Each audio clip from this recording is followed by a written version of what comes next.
வணக்கம். இப்போ இந்த கரூர் சம்பவத்தில் தாவேகாவினர் வந்து சிபிஐ கேட்டதாகவும் எல்லாரும் நம்ம பேசிக்கிட்டு இருக்காங்க. சிபிஐ உத்தரவாதம் கொடுத்துருச்சு, சிபிஐ விசாரிக்குன்னு சொல்லிட்டு. இப்போ இங்கே நிறைய பேர் என்ன கேட்குறாங்கன்னா, என்ன பெரிய சிபிஐ, எதுக்கு சிபிஐ கிட்ட போகணும்? ஏன் மாநிலத்தில் விசாரித்தா என்ன? மாநில அரசோடைய மேலே உங்களுக்கு நம்பிக்கை இல்லையா? பிஜேபி தானே சிபிஐ சென்ட்ரல் பியூரோ கையில் வச்சுருக்கிறாங்க. அவங்க விசாரணை எப்படி இருக்கும்? அரசியல் சார்ந்து தானே இருக்கும் அப்படின்னு யார் பேசுகிறா தெரியுமா? நடுநிலைவாதிகள் கிடையாது. இந்த திமுகவிற்கு முட்டு கொடுக்குறாங்க பாருங்க, அவங்க மட்டும்தான் அந்த கருத்தை சொல்லிட்டு இருக்கிறாங்க. இதில் படித்தவர்களும் அடங்கும், படிக்காதவர்களும் அடங்கும். அவங்க என்ன சொல்கிறாங்கன்னா, சிபிஐனா நேர்மையாக இருந்துருமா?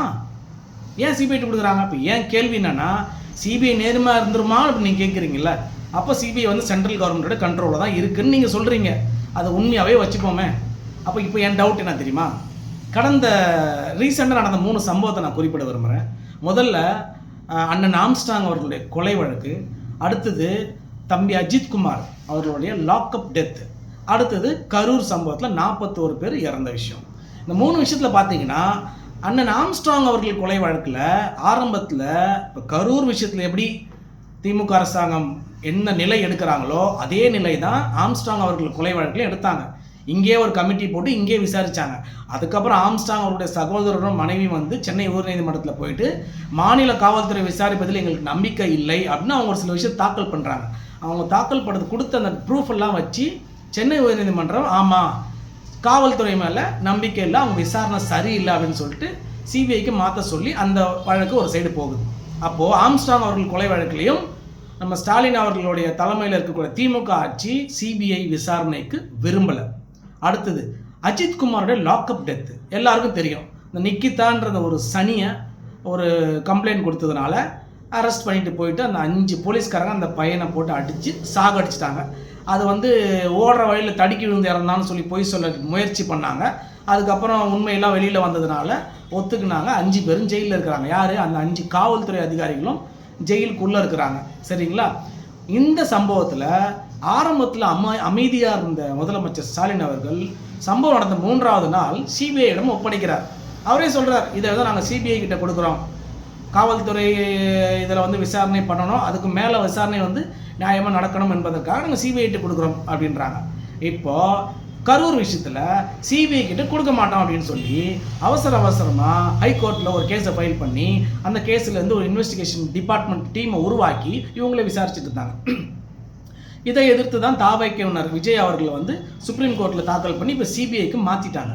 இப்போ இந்த 3 கேஸில் நடுவில் இருந்த அந்த கேஸ் அஜித்குமார் கேஸில் மட்டும் ஸ்டாலின் அவர்கள் ஏன் சிபிஐட்ட கொடுக்கணும்? இப்போ நான் என்ன கேட்குறேன், இந்த திமுகவுக்கு முட்டு கொடுக்குறீங்கல்ல, இந்த படித்தவர்களும் படிக்காதவர்களும் எல்லாம் உங்களுக்கு தான் இந்த தகவலே போடுறேன். ஸ்டாலின் அவர்கள் எதற்கு அஜித்குமார் கேஸை சிபிஐ கிட்ட கொடுத்தாரு? இதுக்கு பதில் நீங்கள் கண்டுபிடிச்சிங்கன்னா அதுவும் அரசியல் தான் நீங்கள் சொல்லணும். இப்போது சிபிஐ அரசியல் சென்ட்ரல் கவர்மெண்ட் கிட்ட இருக்குது, அவங்க அரசியலுக்காக தான் சிபிஐ ஆக்குறாங்கன்னு சொன்னால், அப்போ ஸ்டாலினே சிபிஐ கேட்டிருக்கிறாருன்னா அப்போ அது அரசியலாக இருக்குமா? சரி, ஓகே, அது அரசியல் இல்லை, நம்ம ஸ்டாலின் அவர்களை குத்தம் சொல்ல விரும்பல. நியாயமான விசாரணை நடக்கணும், அதில் காவல்துறை அதிகாரிகளாக சம்மந்தப்பட்டிருக்கிறாங்க, அதனால் சிபிஐட்ட வந்து ஸ்டாலின் பெருந்தன்மையாக கொடுத்துட்டாருன்னு வச்சா கூட 41 பேர் விஷயத்தில் சிபிஐ கொடுக்குறதுல உங்களுக்கு என்ன பிரச்சனை? ஆம்ஸ்ட்ராங் அவர்கள் கொலை வழக்கில் சிபிஐ கொடுக்குறதுல உங்களுக்கு என்ன பிரச்சனை? இப்போ புரியுதுங்களா? சிபிஐக்கு ஏன் சில பேர் கேட்குறாங்க, ஏன் சில சமயத்தில் கேட்க மாட்டுறாங்கன்னு. அப்போ நம்ம என்ன புரியுது இதிலேருந்து அப்படின்னா, எல்லாமே அரசியல். அதனால தான் அரசியல் பேசுவோம் அப்படின்னு ஒரு சேனலுக்கு நான் பேர் வச்சுருக்கேன். சரிங்களா? எல்லாமே அரசியல். யாருமே வந்து அரசியல் குப்பை சாக்கடை ஒதுங்கி போக முடியாது. நம்ம வாழ்க்கை முழுவதும் இந்த அரசியலுக்குள்ளே தான் நம்ம சுற்றிட்டு இருக்கோம். நமக்கு அது தெரியாது. நம்மளை நாமே ஏமாற்றிக்கின்னு ஒரு வேலைக்கு போயிட்டு சம்பாரிச்சிக்கிட்டு ஜாலியாக என்ஜாய் பண்ணிட்டு இருக்கிறதா நினச்சிட்டு இருக்கோம். ஆனால் எல்லாமே அரசியல். இன்றைக்கி 41 பேரில் ஒரு பேரண்ட், ஒரு குழந்தையோடைய அப்பா மட்டும் அவர் என்ன சொல்லுவார்? டேய், அநியாயமாக உங்கள் அரசியலுக்காக என் குழந்தைய இழந்துட்டுனடா அப்படின்னு சொல்லுவாரா? இது வரைக்கும் அவர் அரசியல் என்னன்னு தெரிஞ்சிருக்காது. அவருக்கு அரசியலில் ஈடுபாடு இருந்திருக்கிறாரு. ஆனால் அந்த அரசியல்னால தான் அவர் குழந்தை இன்றைக்கி இறந்துருக்கு. அவர் ஒரு நடிகரை பார்க்க போனார், கட்சி கூட்டத்துக்கு போனார், அதெல்லாம் ஓகே. ஆனால் இந்த அரசியல்வாதிகள் செய்த ட்ராமானால தானே, இந்த கூட்ட நெரிசல்னால தானே அவர் குழந்தை இழந்திருக்காரு. அப்போ அரசியல் அவர் வாழ்க்கையில் இருக்குது தானே. அப்போது நமக்கு பாதிப்பு வந்தால் தான் நம்ம அரசியல் இருக்கணும் புரிஞ்சுக்கணுன்னா எல்லா வீட்லேயும் ஒரு சாவு வேணும். அப்போ தான் நம்மளாம் புரிஞ்சு போகணும்னு நான் நினைக்கிறேன். நம்ம அதாவது ஸ்னோலினை வாயில் துப்பாக்கி வச்சு சுட்டாங்களாம். தூத்துக்குடி துப்பாக்கி சூட்டில் அந்த 16 வயசு பொண்ணு 11th 12th படிக்கிற பாப்பா, அந்த பொண்ணு வாயில் துப்பாக்கி கிட்ட வச்சு சுட்டுருக்குறாங்க. கரெக்டாக குறி பார்த்து கிட்ட ரேஞ்சில் தான் சுட்டுருக்குறாங்க. இது உன் வீட்டில் சாவு வந்தால் தான் நீங்கள் வந்து அதிமுக எதிர்த்து பேசுவீங்களோ? ஏன்னா அன்றைக்கி ஆட்சியில் இருந்தது அதிமுக. ஏன்னா எடப்பாடி அவர்கள் வந்து உலகத்திலேயே வந்து அதிசய முதலமைச்சர். இப்படி ஒரு பதில் எதிர்பார்த்துருக்க மாட்டோம். அவர் ஆட்சியில் துப்பாக்கி சூடு, காவல்துறையினர் துப்பாக்கி சூடு நடந்து 13 பேர் இறந்துருக்கிறாங்க. அடுத்த நாள் அவரை கேட்குறாங்க, நிருபர்கள்லாம், உங்கள் மாநிலத்தில் இது நடந்திருக்க, என்ன சொல்கிறீங்கன்னு கேட்குறதுக்கு அப்படி ஒரு சிரிச்சிங்கன்னு ஒரு பதில் சொன்னார் பாருங்க. எப்படி தான் சொன்னார்? நானே வந்து மீடியாவை பார்த்து தாங்க உங்களை மாதிரி தெரிஞ்சுக்கிறேன். நான் இவ்வளோ கேவலமான ஒரு லெத்தார்ஜிக்கான பதிலை ஒரு முதலமைச்சர் சொல்ல முடியுமா?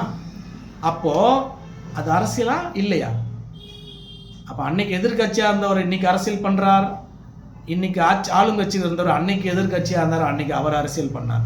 அப்போது இங்கே சிபிஐ கேட்பதும் கேட்பாததும் அனைத்தும் அரசியல். ஆனால் பொதுமக்களாகிய நமக்கு நீதி வேணும் என்றால் நாம் கோர்ட்டு வாசலை தட்டி தான் ஆகணும். சில நேரத்தில் நீதிமன்றங்கள் தவறான தீர்ப்பு கொடுக்கும்னு சொல்லுவாங்க. அது போனதுக்கப்புறம் தான் நமக்கு தெரியும். அதற்காக ஒட்டுமொத்த நீதிமன்றத்தை நம்ம குறை சொல்ல முடியுமா? இன்னொரு தரப்பு சொல்கிறாங்க, பிஜேபி இதில் ஏன் மும்முரமாக இருக்குது தெரியுமா?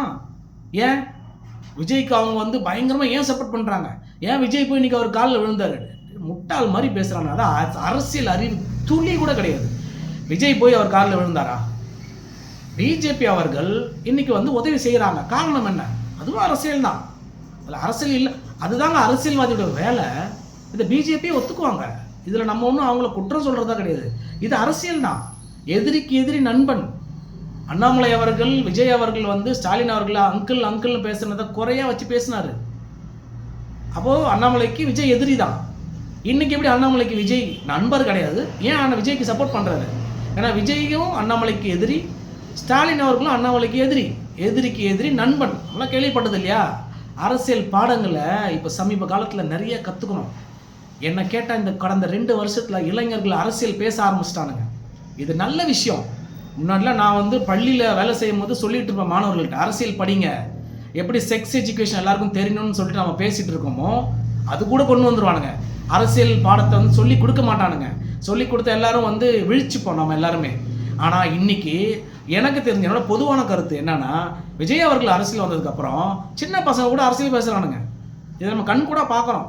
சில உண்மைகள் கசப்பாக இருந்தாலும் உண்மைதான். இன்னைக்கு இளைஞர்கள் நிறைய பேர் அரசியல் பார்க்குறான். சுப்ரீம் கோர்ட்டோட தீர்ப்பு எடுத்து பார்க்குறான். நீதிமன்றத்தில் என்ன வாக்குவாதம், என்ன விவாதங்கள் போச்சு அப்படின்னு எடுத்து படித்து பார்க்குறானுங்க. இதெல்லாம் எப்படி வந்தது அவங்களுக்கு? ஒரு அரசியல் தலைவர் எவனாவது பண்ணானா இது வரைக்கும்? ஆனால் இன்னைக்கு இப்படி கரூர் சம்பவம் நடந்ததுக்கு அப்புறம் விஜயும் அதில் காரணமாக இருக்கலாம்.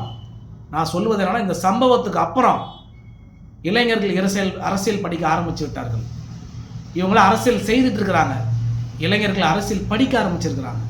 அதனால் வந்து இன்னும் நிறையா படிக்கணும் இந்த மாதிரி சம்பவங்கள். நம்ம அடுத்தடுத்த பதிவில் கோர்ட்டில் நடந்த சில விவாதங்களை நான் சுருக்கமாக அடுத்தடுத்த பதிவில் எடுத்து சிம்பிளாக மக்களுக்கு கொடுக்கலாம் அப்படின்னு முடிவு பண்ணியிருக்கேன். நன்றி, வணக்கம்.